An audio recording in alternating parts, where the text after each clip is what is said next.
Hello guys, in today's video we are going to be continuing from where we stopped in the last class. We want to introduce us to gamma of half integers, and ultimately we are going to be introduced to the Gaussian function. So let's dive in. So we have learned by definition that gamma of a number n is given to me as the integral from 0 to infinity x raised to the power of n minus 1 exponential minus x dx. Now we've gotten a couple of results for positive integers. That gamma of n is still the same thing as n minus 1 gamma of n minus 1. This is our principal recursive relation, and from which we obtained that gamma of n is n minus 1 factorial. Okay, we also use this recursive relation to see that gamma of n plus 1, if you replace every n with n plus 1, you get n gamma of n. And we said that this can be useful for evaluating half integers. That's the gamma of half integers and gamma of negative integers, including 0. Okay, so there's a special case that we should examine first of all before we come to the use of this formula, and that is the base case when you want to solve the first positive half integer, which is gamma of 1 over 2. When you want to solve gamma of 1 over 2, you need to solve it from first principles, okay, by subjecting 1 over 2 as n into this formula. So you have the integral from 0 to infinity x raised to the power of 1 over 2 minus 1 exponential minus x dx. Okay, so we are going to begin the solution of this integral in the following steps. So let's keep going. So to solve it, gamma of 1 over 2 will be 0 to infinity. That's the integral of 0 to infinity x to the 1 over 2 minus 1 is minus 1 over 2, then exponential minus x dx. So how do we solve the integral from this point? So let me call this equation 1. To solve this integral, you're going to make a critical substitution.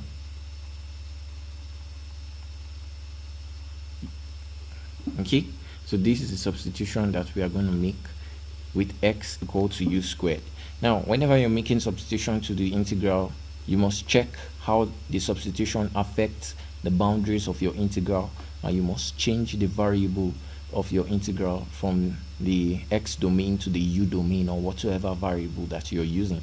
So this is how we'll do that. So for x equal to u squared, we have dx is equal to 2u du. Is that okay? So let's check the boundaries. We already have that x is equal to u squared. Okay, so x is equal to u squared, so it implies that u is the square root of x. So when x is equal to 0, you put 0 into here, square root of 0 will be 0. So when x is equal to infinity, when you place x into this place, u will also be what? Square root of infinity, which is as good as infinity.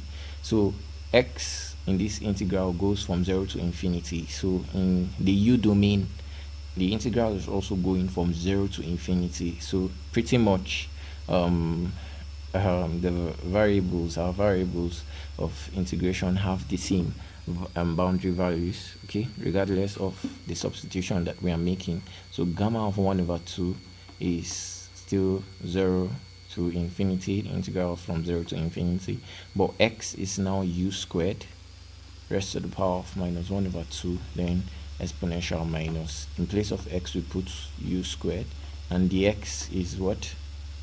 2u du. Is that okay? So dx have been replaced with 2u du, as we can see here. So this integral is 1 all over 2, 0 to infinity, then this is u to the minus 1, then you now have exponential minus u squared and dot 2u du. So when we simplify by law of indices, this and this will cancel out, and we'll be left with 2 integral from 0 to infinity exponential minus u squared du. So this is gamma of 1 over 2. All right, so this integral that we are seeing over here, is a special integral, okay, and it's called the Gaussian integral. So the Gaussian integral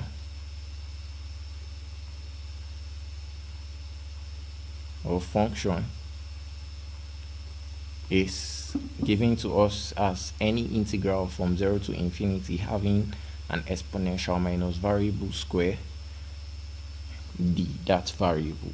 So this is the Gaussian function. So we are going to consider, or we are going to say, let I be the integral from 0 to infinity, okay, exponential minus, let me use another variable, it doesn't matter, so x squared dx. So any variable that you use to compute this integral, as far as it takes the same shape, that's 0 to infinity, then you now have exponential what minus whatever that variable is squared and d, that variable, no matter how you write it, as far as it kind of takes the same, function, is still the same.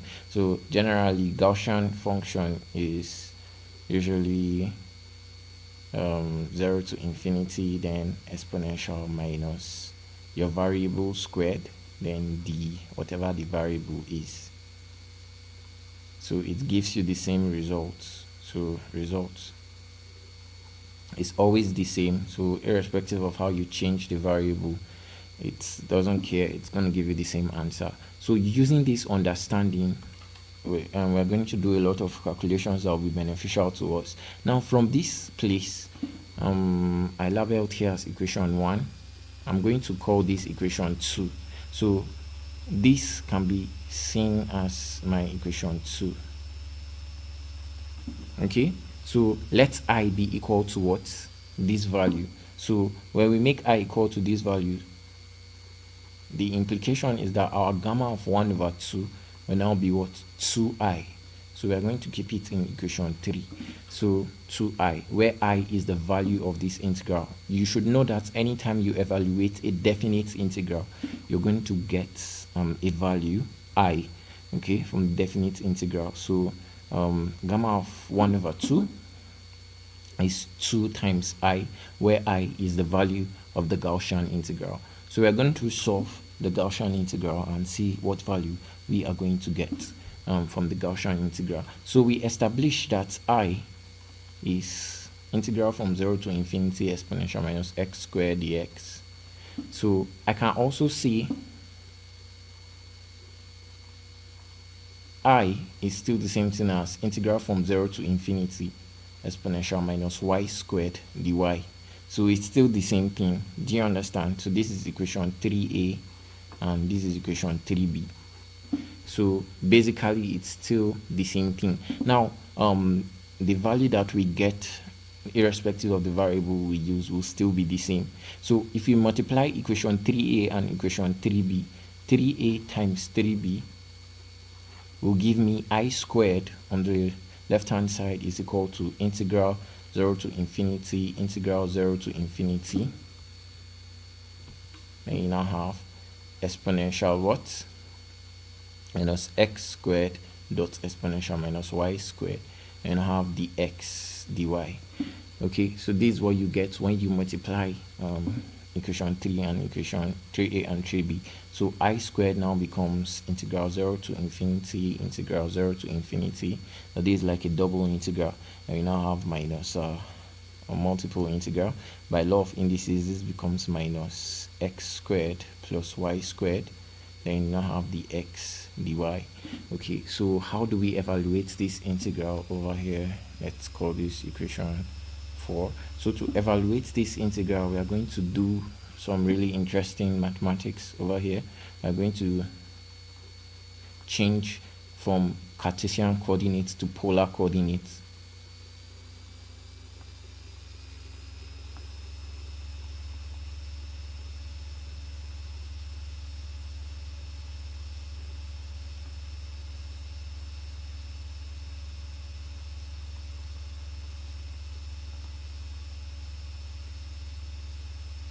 So to polar coordinates, we are kind of like using, let me see, the cylindrical coordinates, but I don't want to dive too much into all of those funny names. There's spherical coordinates, cylindrical coordinates, but generally they are all under polar coordinates. So what do I mean? Now, if you consider an infinitesimal shape described on the Cartesian coordinates like this, so we have our Cartesian coordinates this way.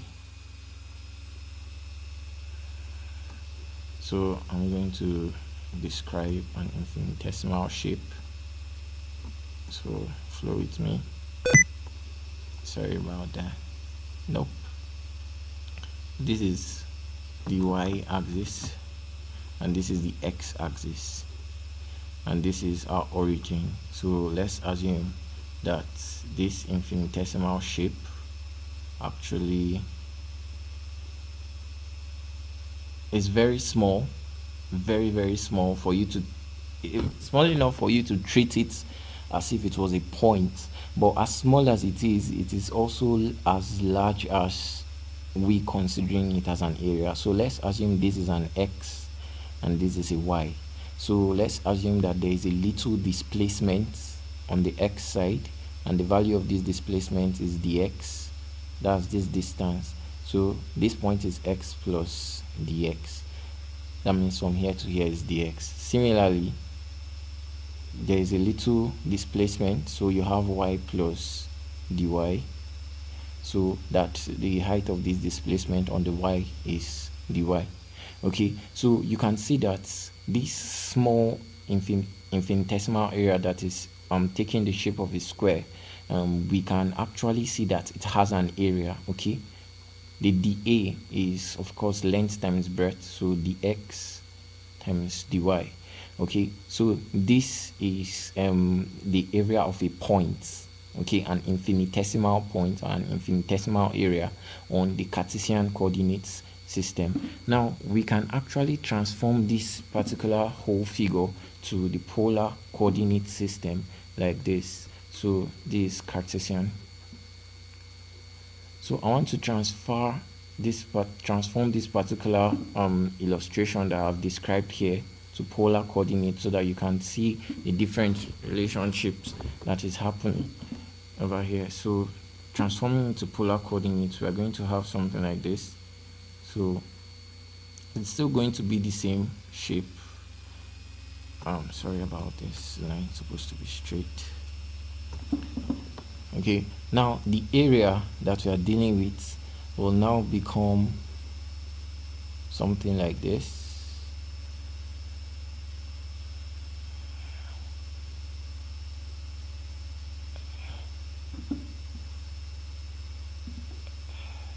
So I need to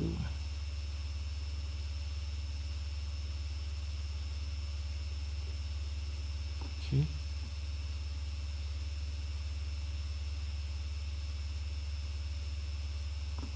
So okay, I'm taking my time to draw it so that you understand. So this is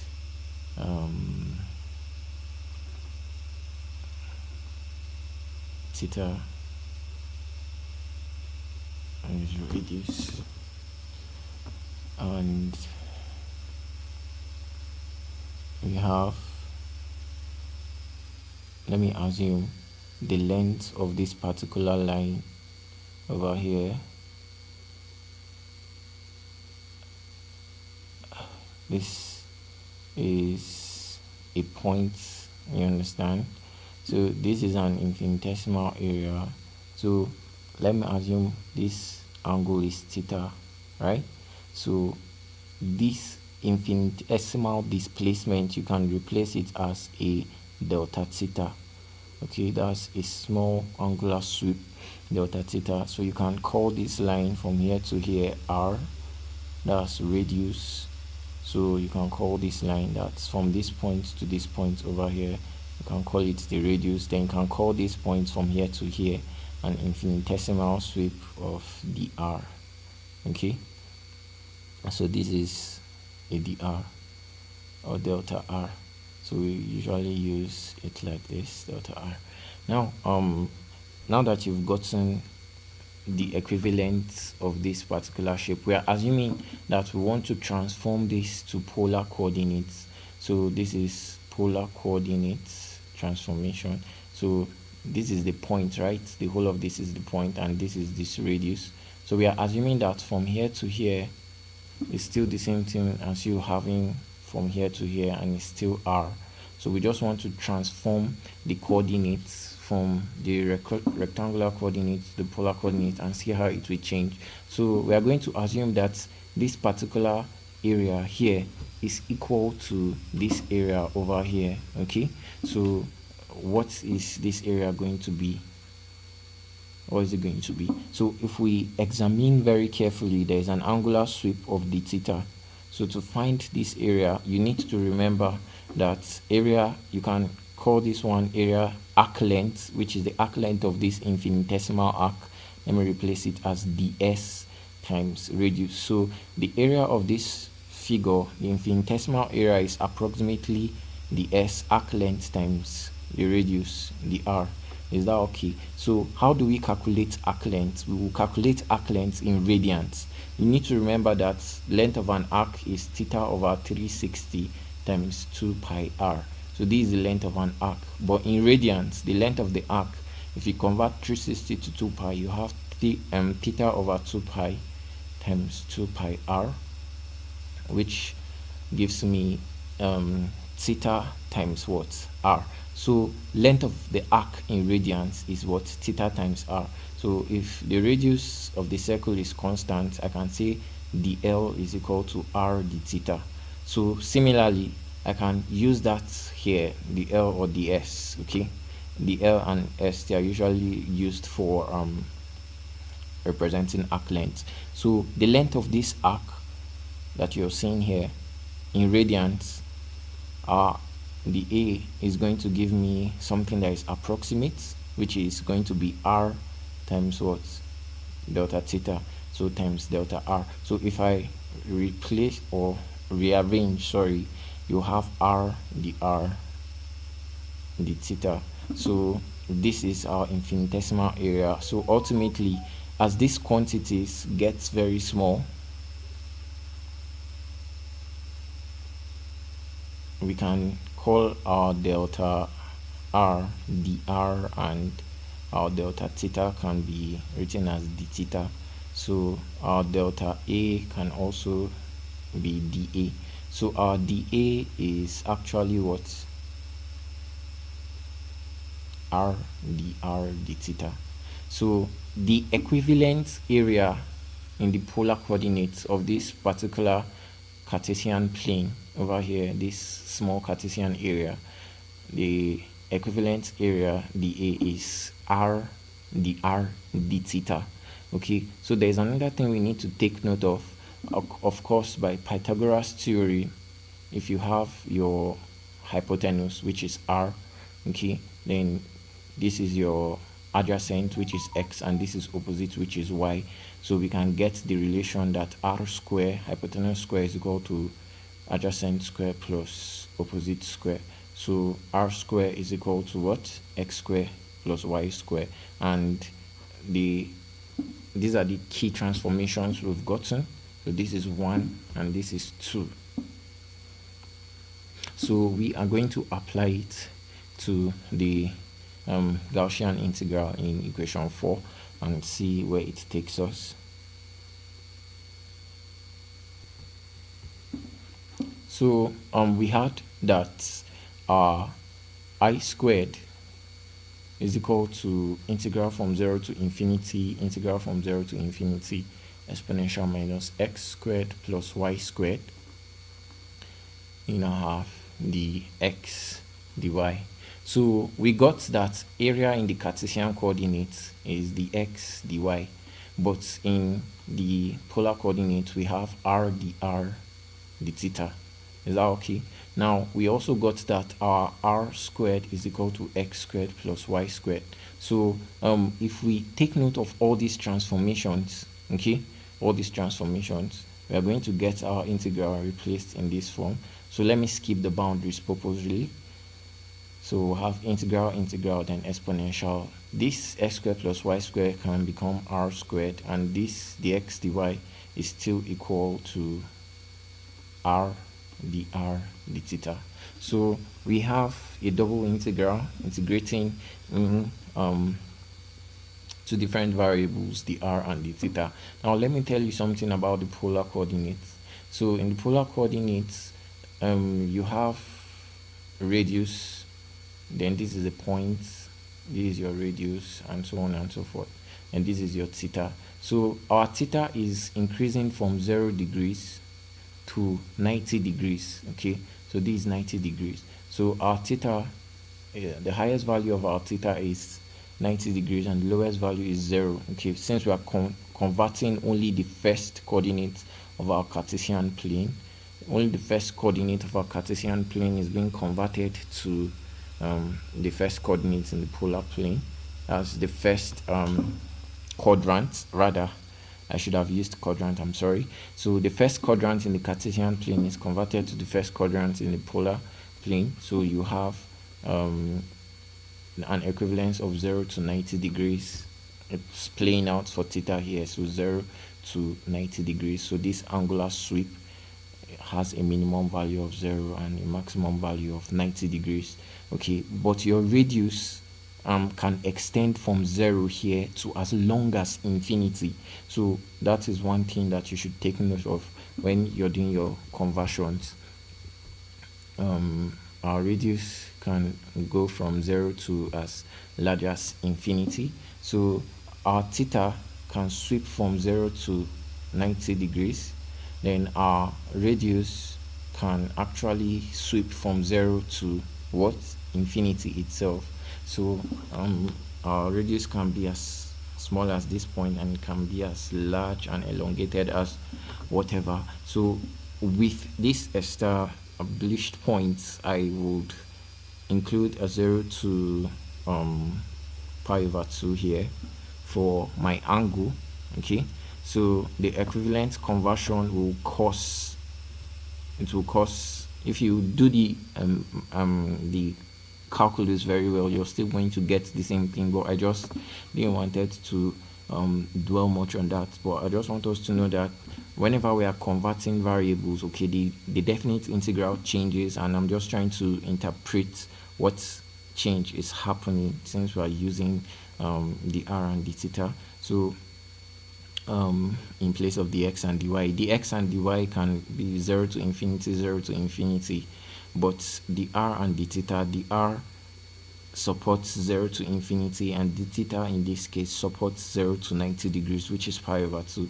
So this is the equivalent representation of what we are going to be dealing with right now. So let's solve this integral. So whether you put this integral in this form, 0 to infinity, 0 to pi over 2, then exponential minus r square, r d theta, dr, whether you scatter it, it doesn't matter, but we are going to arrange it in a form that is suitable for all of us to work with. So this is how I'm going to arrange it. I square is integral from 0 to infinity. I'll evaluate r.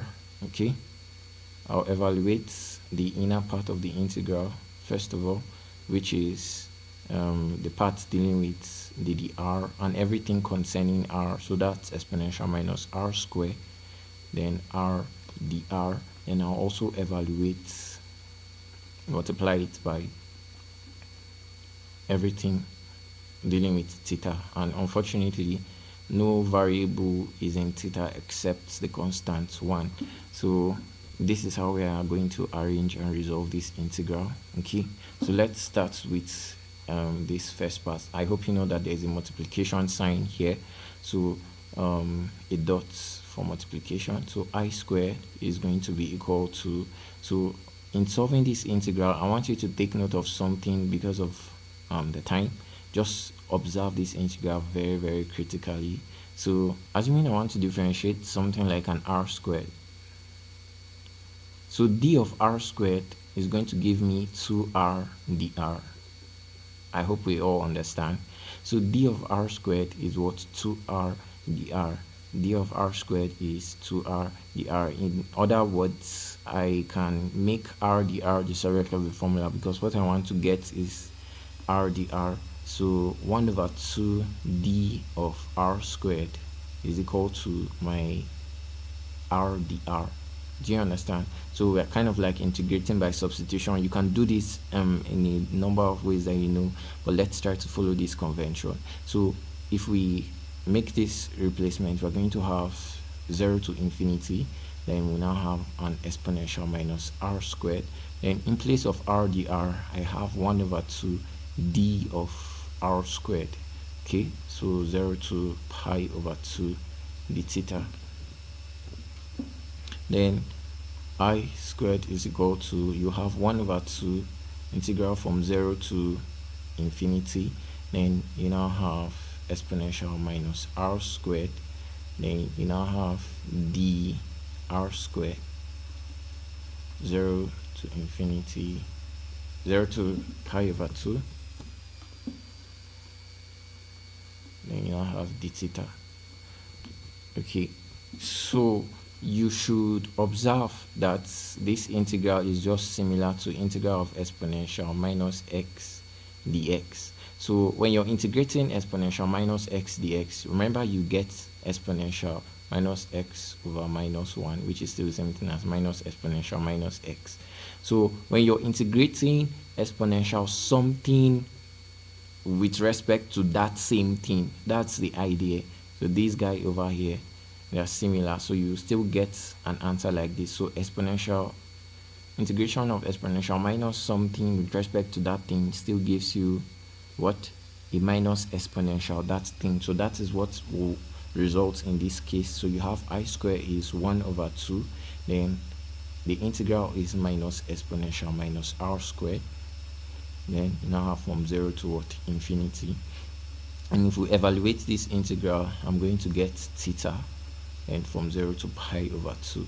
That's when you integrate 1 with respect to theta. There is an invincible 1 here. So if we keep on moving, I'll have I squared is equal to 1 over 2. This minus sign, like we treated in the last video, we can actually use it to reverse the direction of the definite integral. So instead of from infinity to 0, we have 0 infinity. Okay, minus sign can reverse the polarity.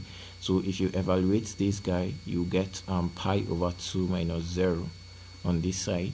So when we evaluate this first part, I'll have 1 over 2, then I have exponential minus 0 minus exponential minus infinity square is still infinity, so you have pi over 2 here in this case.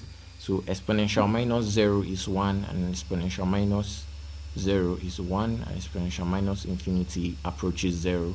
So I square will be 1 over 2, 1 minus 0 is 1, and pi over 2, which is pi over 4. So our I squared is pi over 4. Therefore, if you make I the subject of the formula, I will be square root of pi over 4, and I will be what? Root pi over 2. So I was what? Recall that I was any expression that took on the form of a Gaussian integral. For instance, I is what? Exponential minus u square what? Du. So it could be exponential minus x squared dx or exponential minus y squared dy. We don't care. As far as it takes this pattern, it's still I. So anytime you evaluate the Gaussian integral, the answer you get is root pi over 2. So root pi over 2 is the outcome of evaluating the Gaussian integral. But we need to recall that gamma of what? 1 over 2 was evaluated as 2i. Okay, so from equation, we see this from equation